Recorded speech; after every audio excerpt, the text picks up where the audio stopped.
Hello, thanks for tuning in for this recording of my short story There Is No Undoing, performed at Flim Nite in Manchester in October 2019.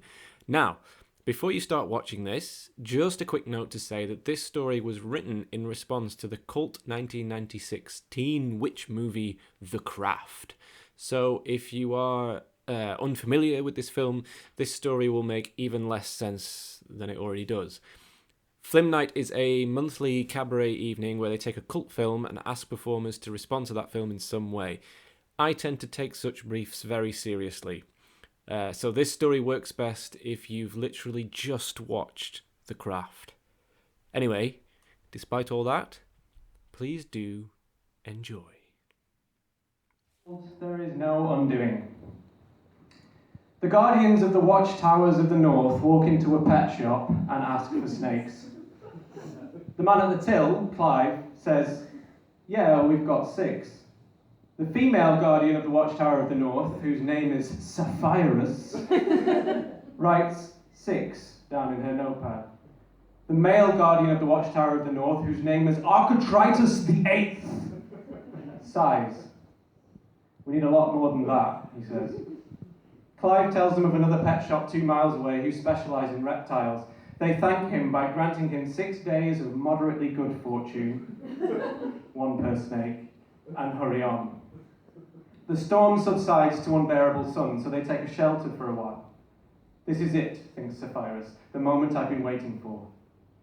I just wondered, she says, if after this maybe you want to grab a drink, just the 2 of us, like a date. Architritus the Eighth blushes beneath his gilded helm. He says, sorry, Saf, I'm already betrothed for union to Belfastihorus Lux. Just last week, we've been seeing each other for a while. Oh, I didn't know, sorry. No, don't be sorry, I'm flattered. Oh, sorry, that's really awkward now. We can still go for a drink, as friends. Yeah, okay, sure, we'll do that. They will not, of course. A snake slips out of Architritus' pocket and slithers away, but he's so caught up in embarrassment that he doesn't notice. Sapphira spots it but doesn't say anything. She busies herself with her notebook while they wait for the rain. She amends the 6 to a 5 and knocks off a day of fortune from Clive, just to keep it all balanced.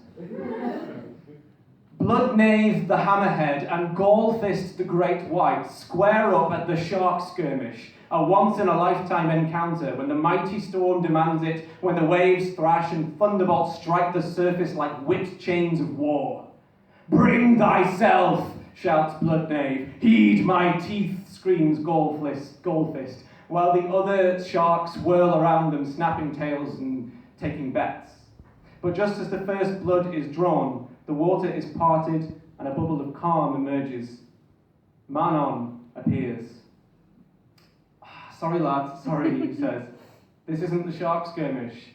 I know it looks similar, but this is the invocation of the spirit. There's a bunch of witches on the beach. Oh, says Bloodknave. Says Gallfist. Really sorry, I should have emailed. My fault. But listen, while you're here, could you do me all a favour? Manon washes them up and they lie perfect and pristine in the American sun.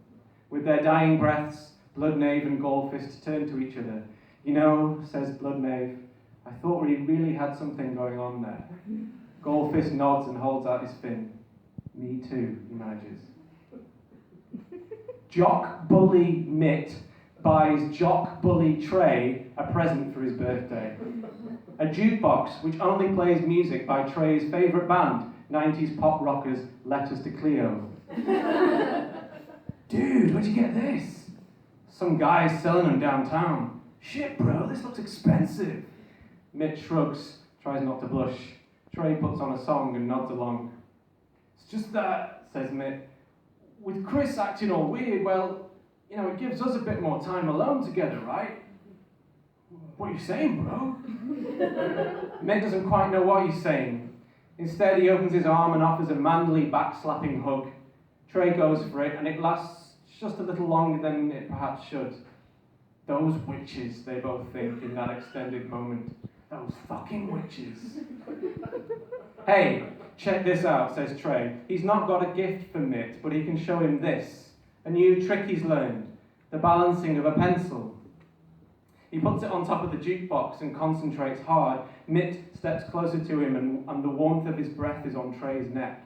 It nearly puts Trey off, but he keeps his focus. Mitt puts his hand on his buddy's shoulder and then...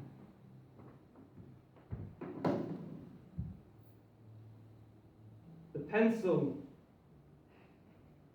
it balances. Stiff and upright. And the boys watch it. They watch it for as long as they can bear. That's it.